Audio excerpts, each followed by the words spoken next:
ዛሬ የምናወራው ስለ ተስፋ ነው። ተስፋ ማለት በጣም በተጨለመበት ሰዓት የምናበራ ማለት ነው። ተስፋችንን ያደረግነው ነገር ወደፊት የምናገኝ ነገር ነው ማለት ነው። ግን የምረሳ መሆን የለበትም። ተስፋ ከተረሳ በተረሳ ሰዓት ምን ትሆናለህ? አቅም ታጣለህ፣ ይጨልምብሃል።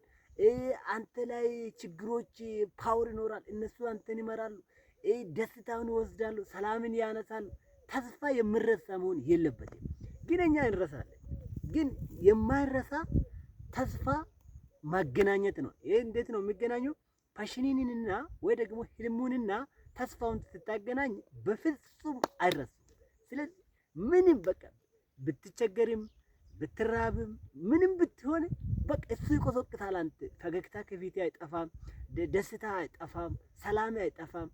ሁኔታዎቹን አንተን አያስቸግሩም። ለምን?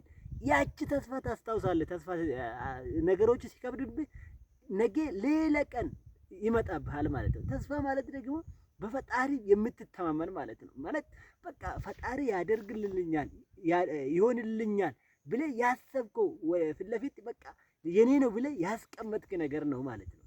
ግን አንዳንድ ምን እናደርጋለን? በቃ እኔ እኮ ተስፋ ነበረኝ አልሆንልኝም፣ አልተሳካልንም እንልና ራሳችን ላይ በራሳችን እጅ ደስታችን እናጣለን ማለት ነው። ተስፋ አድርገን ያቀድነው ያለምነው ጋር እስከምንደርስ ድረስ ብዙ ትምህርቶችን እንማራለን። በመቆየታችን ውስጥ ብዙ በቃ ጠንካራ እንሆናለን። አዲስ ጸባዎችን እንገነባለን። ትላንት የተመኘ ምኑ ያለ ማግኘት ጠንካራ እስከምትሆን ድረስ አትደርስም ያ ቦታ።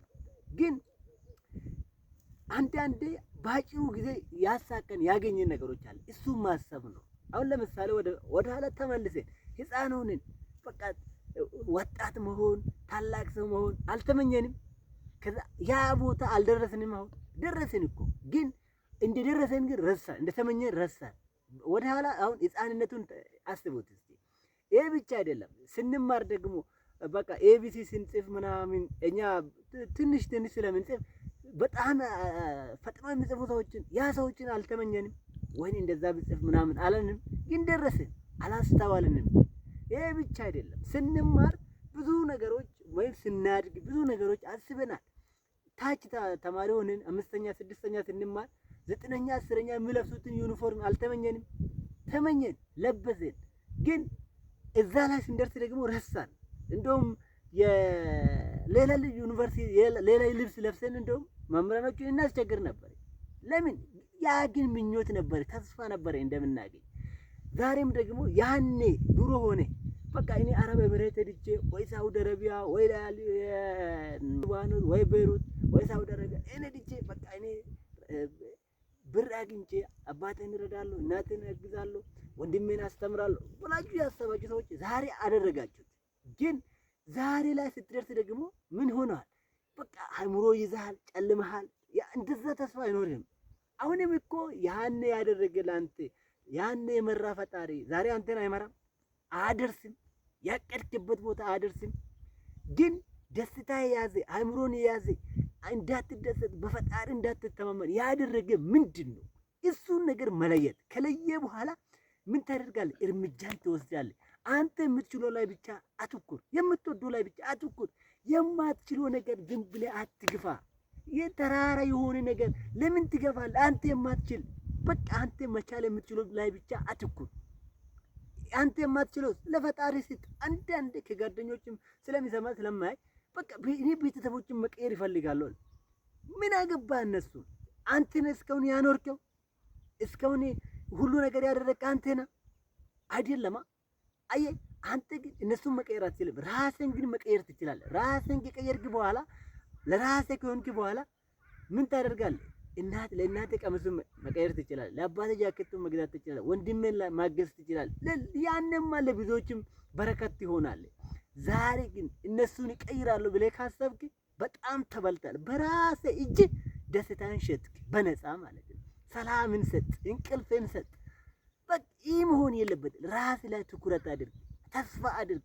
አንተ የምትወደውን እየሰራ ከሆነ ያሰብከው ያቀድከው በቃ ይሆንልኛል፣ ያደርግልኛል ፈጣሪ ብለህ ያሰብከው የሆነ ጊዜ አንተ ሆኖ ታገኛለህ ማለት ነው። ግን አትግደም። ማለት በቃ የማትችለው ነገር አታስብ። የኔ ይሁን ምናምን ብለህ አትጨነቅ።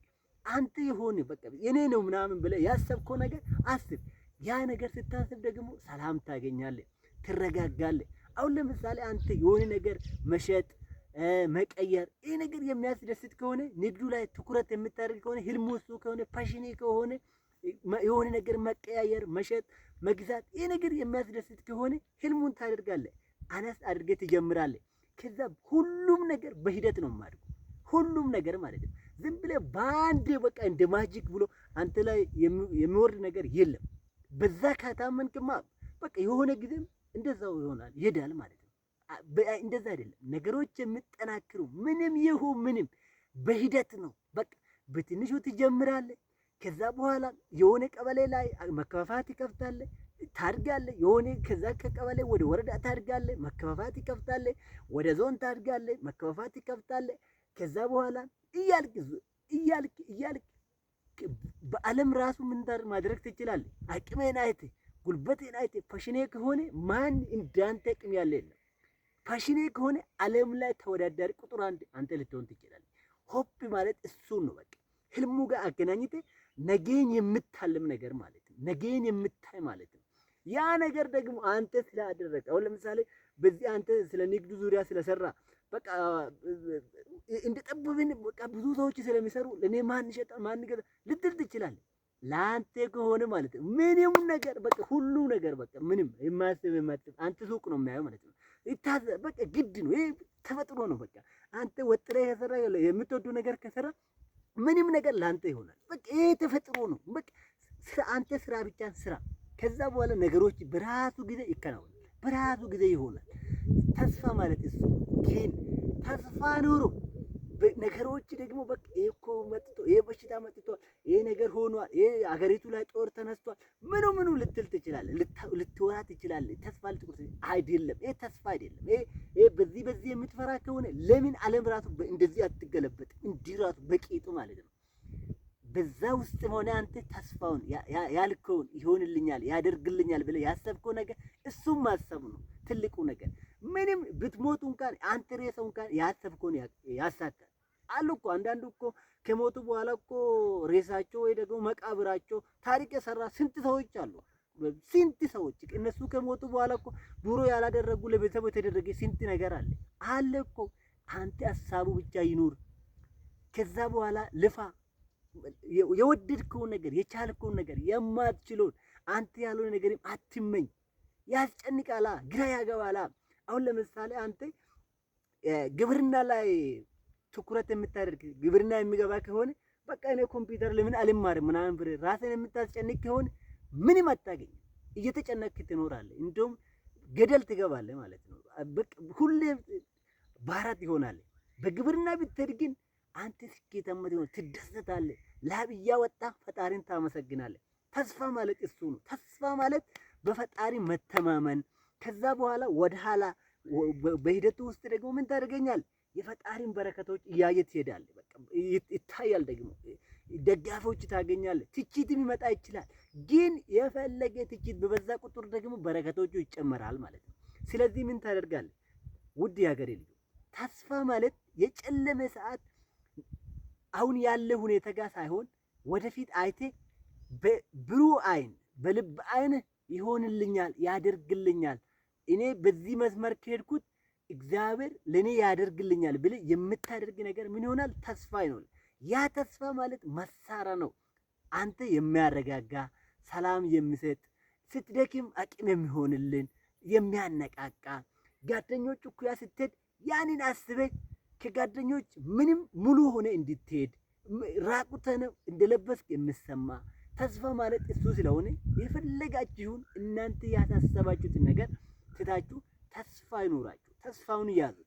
ተስፋውን ካገኛችሁት እቺ ዓለም ችግር ታሸንፋላችሁ። ይኸውላችሁ አታካብሩት። እቺ ዓለም ምንም አታካብሩት። ምንም አይደለችም። ለችግራችሁ ክሬዲት አትስጡት፣ ዋጋ አትስጡት። ቀላል አድርጋችሁት ምን ሆኖ አንተ ያልቸገረ የሆነ ጊዜ አሁን ከዚህ በፊት በቃ እኮ ለኔ ያለቀ በቃ የማለፍ አልችልም ብለህ ያሰብኩ ነገር ቀናቶች አልነበሩ? አላለፍክም? አሁንም እኮ ያለው እኮ አሁን ያስጨነቀ ግራ ያጋባ ውስብስብ የሆንከው ይሄን ያክል ከብዶ እኮ አይደለም። በቃ አንተ ማስወገድ ስላልቻልክ ብቻ ነው። በቃ ማሰብ ለይተህ ማሰብ ስላልቻልክ ብቻ ነው። እና በፈጣሪ ጥርጣሬ ስላለ ነው። በቃ ቆየ።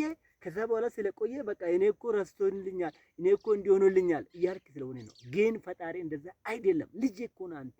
ምንም ይሁን እኮ እሱ እኮ በራሱ እኮ ነው የፈጠረ። በራሱ ፈጥሮ እኮ እኛ ላይ የሚጨክንበት ምክንያት የለም። ግን በሁኔታዎች ውስጥ አሁን ባለበት ሁኔታ ውስጥ ፈጣሪ አንተን እያገዘ አንቺን እያገዘ እያስተማረ እያለማመደ ነው ያ ነገር ለማስጠት ማለት ነው። ስለዚህ ፈጣሪ ይርዳችሁ፣ ያግዛችሁ፣ ተስፋችሁ ይኑራችሁ፣ ሀገራችን ሰላም ያደርግልን። እጅግ አድርጌ እወዳችኋለሁ።